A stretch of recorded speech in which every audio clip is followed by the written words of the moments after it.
hardware store, a jewelry store, a bank, and on the back side of the bank is our mural signs and things like that. We have a cement block building straight ahead there that has our car dealership, gas station combination. Oh, the horses are over on this side here. Well, get the picture. Left. Okay. And the little white building straight ahead is the doctor's office, Dr. McGuffet's office from Pedestal, Ohio.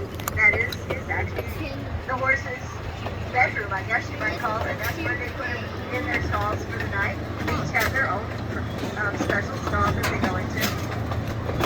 During the day, they're out in the pastures. On the right, we do have our Holy Mennonite Church, the big white building there. That was built sometime between 1900 and 1910, so it is still a 20th century building.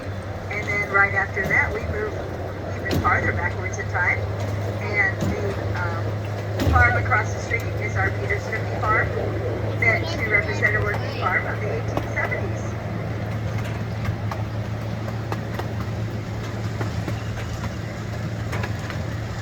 Oh, look at the sheep,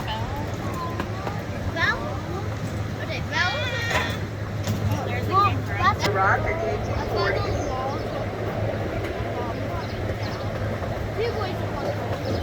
Then we come to our earliest settlement.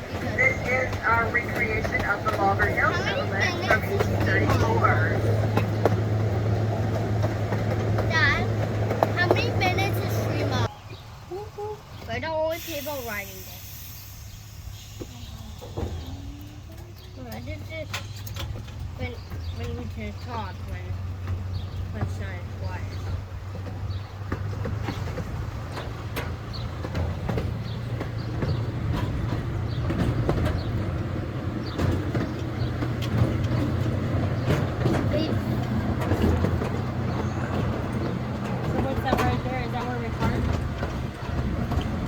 Coming up here on the left is a little bit better view of our natives and newcomers area back there. You see the trading post in its entirety, the garden in the front, the crow chaser, that platform.